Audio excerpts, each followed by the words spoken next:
बाबा जी और हुजूर जी की प्यारी साध संगत जी, आप सभी को प्यार भरी राधा स्वामी जी।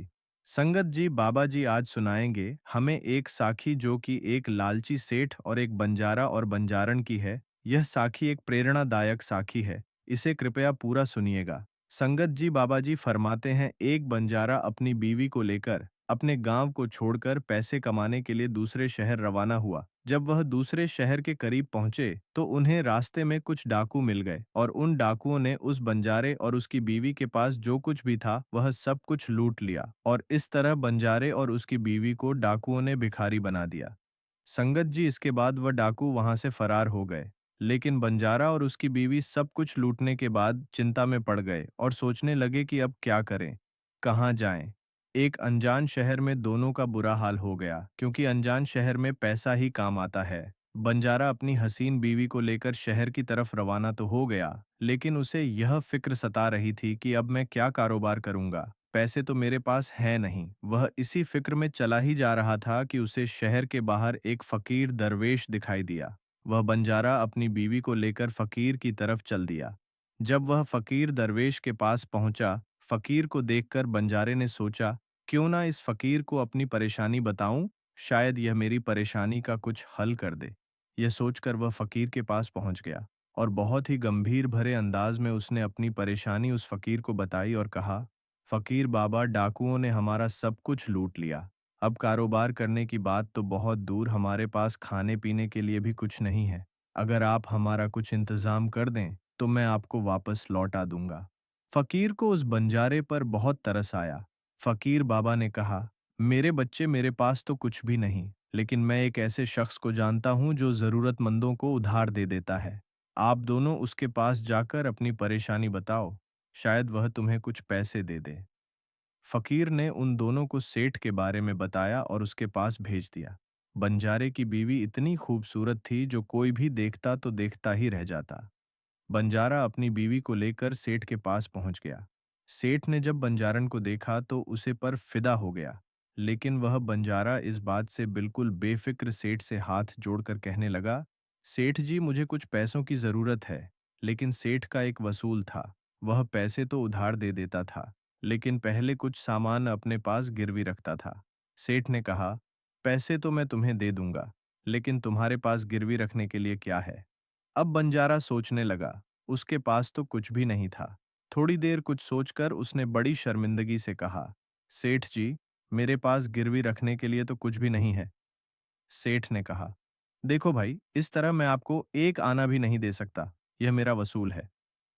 बंजारा फिर सोच में पड़ गया। कुछ देर सोचने के बाद सेठ से कहा, सेठ जी, आप मेरी बीवी को गिरवी रखकर मुझे कुछ रकम दे दीजिए। मैं उन पैसों से कारोबार करके जल्दी ही आपकी रकम ब्याज सहित कर दूंगा और अपनी बीवी को ले जाऊंगा। तब तक मेरी बीवी आपके दिए हुए पैसों में आपके पास मेरी अमानत रहेगी। सेठ तो यही चाहता था। सेठ ने जब बंजारे की यह बात सुनी तो वह खुश होकर पैसे देने के लिए तैयार हो गया और पैसों के बदले में बंजारे की बीवी को अपने पास रख लिया। अब जैसे ही आधी रात का वक्त गुजरा, सेठ बंजारे की बीवी के कमरे में पहुंचा। यह देखकर बंजारे की बीवी के पैरों के नीचे से जमीन निकल गई। वो डर के मारे सहम गई और उससे कहा, खुदा के लिए मेरे कमरे से निकल जाओ। लेकिन सेठ कहाँ मानने वाला था और उस औरत से कहने लगा, खुदा ने तुम्हें कितना खूबसूरत बनाया है। इसके बाद कहा, अब तुम उस नादान बंजारे को भूल जाओ, अब तुम हमेशा के लिए मेरी हो। उधर अब बंजारा सेठ के पास अपनी बीवी को छोड़कर सेठ से कर्ज लेकर कारोबार करने के लिए चला गया। बंजारे ने उन पैसों से प्याज का कारोबार शुरू कर दिया। वो कम दामों में किसानों से प्याज को खरीदता और दूसरे जरूरतमंद लोगों को महंगे दामों में बेच देता था।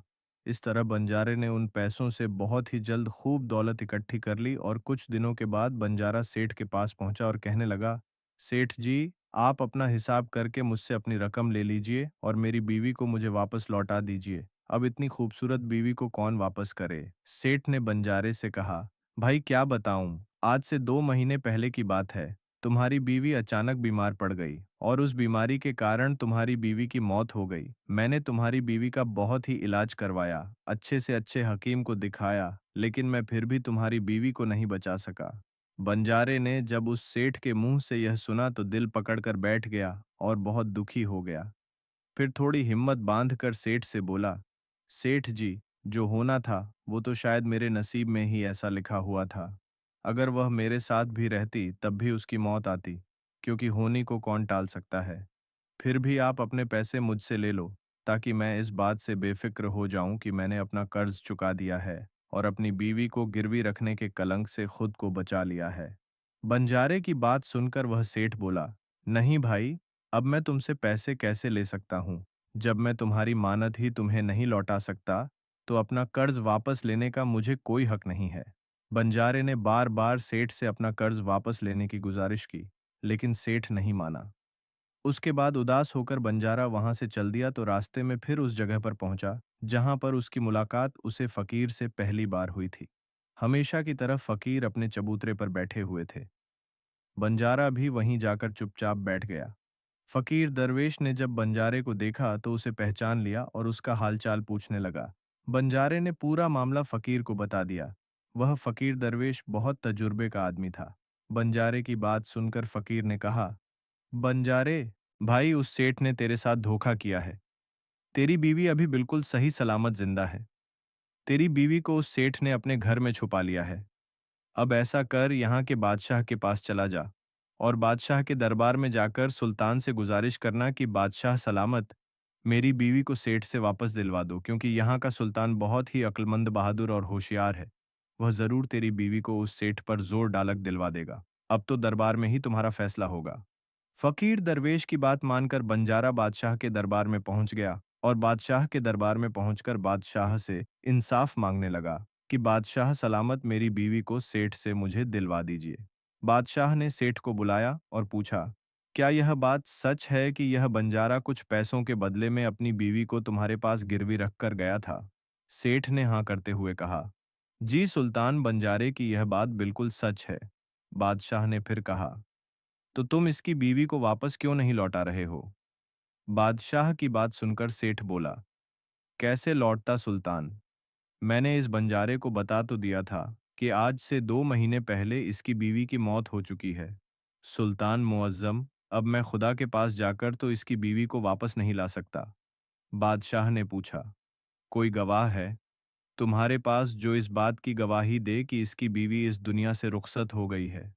तो सेठ बोला कि सुल्तान, इस बात की गवाही वह अच्छी तरह से देगा जिसने इस बंजारे की बीवी उस बंजारन का इलाज किया था, और वो 4 आदमी भी इस बात की गवाही दे देंगे जो इसकी बीवी को कब्रिस्तान में दफना कर आए थे। उस सेठ ने यह बात इतने यकीन के साथ कही कि बादशाह को भी उस पर यकीन हो गया।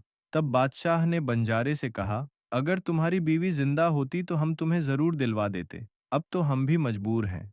इस तरह बादशाह ने बंजारे को समझाकर वापस भेज दिया। बंजारा फिर से फकीर के पास पहुंच गया और जो कुछ दरबार में बादशाह और सेठ ने कहा, वह सारी बातें फकीर बाबा को बता दी। यह सब सुनकर फकीर दरवेश ने कहा, मैंने बादशाह को इतना बेवकूफ नहीं समझा था। मुझे दुख है कि उसने तुम्हारे साथ इंसाफ नहीं किया। उस बादशाह ने सेठ की बातों पर तो यकीन कर लिया और तुम्हें समझाकर वापस भेज दिया।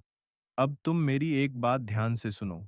तुम एक बार फिर से बादशाह के पास जाओ और उससे कहना कि बादशाह सलामत आप सिर्फ 3 घंटे के लिए अपने इस तख्त पर फकीर दरवेश को बैठने का मौका दे दें। फिर मैं आपको बताऊंगा कि इंसाफ कैसे किया जाता है और इंसाफ किसे कहते हैं। वह बंजारा एक बार फिर से बादशाह के दरबार में पहुंच गया और जैसा उस फकीर दरवेश ने कहा था, उसने बादशाह से वही कह दिया। बादशाह ने बंजारे की यह बात सुनी तो यह सुनकर बादशाह ने कहा, मुझे 3 घंटे के लिए तख्त छोड़ने में कोई परेशानी नहीं है। यदि ऐसा करने से तुम्हें इंसाफ मिल जाएगा तो मैं 3 घंटे के लिए अपना तख्त छोड़ दूंगा। तुम उस फकीर को दरबार में बुला लाओ। बादशाह की यह बात सुनकर बंजारा फकीर के पास गया और फकीर को दरबार में ले आया। जब फकीर दरवेश दरबार में पहुंच गए तो बादशाह ने अपना तख्त छोड़ दिया और तख्त पर बैठते ही फकीर के सामने सेठ को हाजिर किया गया। फकीर ने सेठ से पूछा, 2 महीने पहले जब बंजारे की बीवी का इंतकाल हुआ तो इसका कोई सबूत तुम्हारे पास है? सेठ ने कहा, कहाँ? हाँ, मेरे गवाह मौजूद है। फिर बादशाह बने फकीर ने हुक्म दिया कि गवाह हाजिर किया जाए। फकीर के हुक्म पर सेठ के गवाह पेश किए गए। सबसे पहले फकीर ने उस हकीम को बुलाया जिसने बंजारे की बीवी का इलाज किया था। फकीर ने उससे मालूम किया, क्यों भाई, आपने ही इस बंजारे की बीवी का इलाज किया था? हकीम बोला, जी मैंने ही बंजारे की बीवी का इलाज किया था। हकीम की बात सुनकर फकीर बोला, अच्छा हकीम जी, मुझे यह बताओ कि तुम बंजारे की बीवी का इलाज करने के लिए सेठ के घर जाते थे या फिर बंजारे की बीवी इलाज करवाने के लिए तुम्हारे पास आती थी? बादशाह बने फकीर की बात सुनकर हकीम बोला, बादशाह सलामत सेठ जी मेरे पास खुद आकर दवा ले जाते थे। फकीर बोला, यानी तुम यकीन के साथ यह नहीं कह सकते कि वह दवा सेठ बंजारे की बीवी के लिए ही ले जाता था या फिर किसी और के लिए? फकीर की बात सुनकर वो हकीम बोला, यह बात मैं यकीन के साथ नहीं कह सकता कि सेठ जी किसके लिए दवाई ले जाते थे, लेकिन सेठ जी मुझसे दवाई जरूर ले जाया करते थे। हकीम की बात सुनकर वह फकीर बोला, इसका मतलब तो यही हुआ कि तुम मरीज को बिना देखे ही दवाइयां दे देते हो। ये तो बहुत ही अजीब मामला है। तुम दवा की जगह किसी को जहर भी तो दे सकते हो, और हो सकता है तुम्हारे जरिए दिए हुए जहर से ही इस बंजारे की बीवी की मौत हुई हो फकीर की। यह बातें सुनकर हकीम का चेहरा डर के मारे जर्द पड़ने लगा।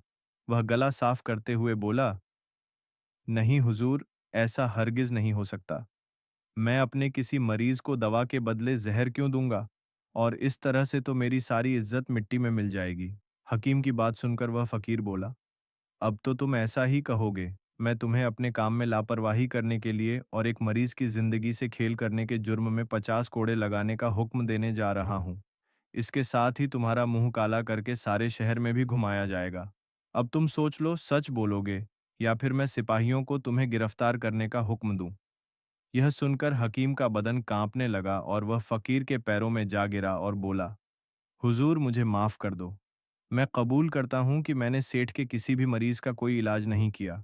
सेठ ने तो मुझे हजारों रुपए दिए थे और कहा था कि अगर गवाही की जरूरत पड़ी तो ऐसा कहकर उसके हक में गवाही दे दूं। बस मेरा यही गुनाह है कि मैंने लालच में आकर इस सेठ की बात कबूल कर ली। बादशाह बने फकीर ने कहा, कुछ भी हो तुमने गुनाह तो किया ही है, इसलिए मैं तुम्हें झूठी गवाही के इल्जाम में 10 कोड़े लगाने का हुक्म देता हूँ। फकीर के हुक्म को बादशाह के सिपाहियों ने फौरन पूरा किया और फकीर को पकड़ लिया और भरे दरबार में उसे कोड़े लगाने लगे। पहला कोड़ा लग ही वह जोर से चिल्लाया और कहने लगा, सुल्तान मुझ पर रहम कीजिए, मैं मर जाऊंगा। हर कोड़े के साथ उसके गले से दर्द भरी आवाजें निकलने लगी। हकीम के साथ ऐसा होते हुए देखकर सेठ के गवाह के तौर पर बुलाए गए उन चारों शख्स के कलेजे को मुंह आ गए जिन्होंने बंजारे की बीवी को कब्रिस्तान ले जाकर दफन करने की बात कही थी। अब बारी उन चारों गवाहों की आई तो फकीर ने उनसे पूछा कि तुम लोगों का कहना है कि तुम चारों ने इस बंजारे की बीवी के जनाजे को ले जाकर कब्रिस्तान में दफन कर दिया था। मुझे यह बताओ, दफन करने से पहले मैयत को गुस्ल दिया जाता है, फिर उसे कफन पहनाया जाता है। इस दौरान क्या तुमने उस औरत की मैयत को बेलिबास देखा था? यह सुनकर उस सेठ के चारों गवाह कहने लगे, नहीं हुजूर, उसका बदन तो हमने देखा ही नहीं था। जब सेठ जी ने जब जनाजा तैयार कर लिया था उसके बाद ही हम उसे कब्रिस्तान में ले गए थे और उसे दफना कर आए थे। उन चारों गवाहों की बात सुनकर वह फकीर बोला, और तुमने यह जानने की कोशिश भी नहीं की कि उस चारपाई पर मरा हुआ आदमी लेटा है या जिंदा लेटा है? कहीं ऐसा तो नहीं किसी जहरीली चीज से बेहोश करके उस चारपाई में लिटाया हो और तुम उसे कब्रिस्तान में ले जाकर दबा आ गए? यह तो एक बहुत ही बड़ा जुर्म है। इसके लिए तुम लोगों को मौत की सजा दी जा सकती है। वह चारों गवाह हकीम की पिटाई देखकर पहले से ही खौफजदा थे। जब उन्होंने फकीर के मुंह से मौत की सजा की बात सुनी तो उन सभी के हाथ पांव मानो बिल्कुल ही ठंडे पड़ गए हों। जैसे ही फकीर ने सेठ की तरफ देखा तो सेठ का चेहरा बाहर से फीका पड़ गया था। फकीर ने सेठ से कहा, सेठ जी, तुम्हारे पांचों गवाहों की तो पहले ही हवा निकल गई। अब तुम बताओ कि किसी की मर्जी के खिलाफ किसी की बीवी को जबरदस्ती अपने घर में रखने के जुर्म में तुम कौन सी सजा पाना पसंद करोगे? फकीर की बात सुनकर सेठ का चेहरा एकदम से पीला पड़ गया था। उसके मुंह से बोल नहीं निकल सका। बादशाह बने फकीर ने कहा, इससे पहले कि मैं तुम्हें 10 साल की सजा दे दूं, अभी भी वक्त है कि तुम इस बंजारे की बीवी को दरबार में हाजिर करो। बादशाह के डर से सेठ ने फौरन अपने गुलामों को घर भेजकर बंजारे की बीवी को दरबार में हाजिर कर दिया। फकीर ने बंजारे को उसकी बीवी सौंप दी और सेठ को झूठी गवाही के अपराध में 5 महीने की कैद की सजा सुना दी। उन चारों गवाहों को 100-100 कोड़े मारने की सजा दे दी। जिन्होंने बंजारे की बीवी का जनाजा कब्रिस्तान में ले जाने की झूठी गवाही दी थी। यह देखकर बादशाह हैरान रह गया और फकीर के सामने हाथ जोड़कर बोला, फकीर बाबा, आप अनमोल है। आपने मुझे सिखा दिया कि इंसाफ कैसे किया जाता। इसलिए संगत जी, यह 3 बातें हमेशा याद रखना कि अपनी बीवी को अकेला नहीं छोड़ना चाहिए। पहली जगह, अगर आपकी बीवी बीमार पड़ जाए तो ऐसी हालत में कभी भी उसको बीमारी में अकेली छोड़कर नहीं जाना चाहिए। क्योंकि जब कोई आदमी किसी औरत से शादी करता है, तो शादी के वक्त वह कसम खाता है कि मैं तेरे सुख दुख में तेरे साथ रहूंगा। इसलिए बीमारी की हालत में उसके साथ ही हमेशा बने रहिए और उसकी देखभाल करिए। जिस तरीके से बीवी अपने पति की सेवा करती है, इस तरह से पति-पति का भी हक बनता है कि ज़रूरत पड़ने पर अपनी बीवी की देखभाल करें। यह आपके कर्तव्य है और आपकी खुशहाली की जड़ भी है। दूसरी जगह, अगर आपकी बीवी पर कोई झूठा इल्ज़ाम लगाता है, तो ऐसी हालत में तुम्हें उसके साथ खड़े रहना चाहिए। क्योंकि एक लड़की अपने माँ-बाप का घर इसी आस में छोड़कर आती है कि मेरा पति मुझे समझे और हर हाल में मेरा साथ दें। इसीलिए दुनिया वाले उस पर कोई झूठा इल्ज़ाम लगा रहे हैं, तो आपको अपनी बीवी के साथ खड़े रहना चाहिए। ऐसे वक्त में उसको कभी भी अकेली नहीं छोड़नी चाहिए। तीसरी जगह, कभी भी अपनी बीवी को गैर महरम मर्द के पास नहीं छोड़ना चाहिए। चाहे वह आपका दोस्त हो, चाहे आपका कोई रिश्तेदार हो और चाहे आपका कोई सगा भाई ही क्यों ना हो। किसी भी हालत में अपनी बीवी को किसी गैर महरम मर्द के साथ कभी भी अकेली नहीं छोड़नी चाहिए। क्योंकि आज के वक्त में किसी का कुछ नहीं पता, कौन कब और किसके साथ धोखा कर दे। इसीलिए कभी भी भूल कर अपनी बीवी को किसी गैर मर्द के साथ अकेली नहीं छोड़नी चाहिए। तो 3 बातें आप हमेशा याद रखना, चाहे कुछ भी हो जाएंगे। 3 बातें मत भूलना कभी भी। और अगर आपको यह साखी अच्छी लगी तो कमेंट बॉक्स में हमें बताएं, और अगर आप ऐसी ही साखियां सुनना चाहते हैं तो हमें लिखकर भेजिए, ताकि आपके पास हम ऐसी ही नई साखियां आपको सुना सके। और अगर आप हमारे चैनल पर नए हैं, तो हमारे चैनल को लाइक और सब्सक्राइब कर दीजिएगा। राधा स्वामी जी।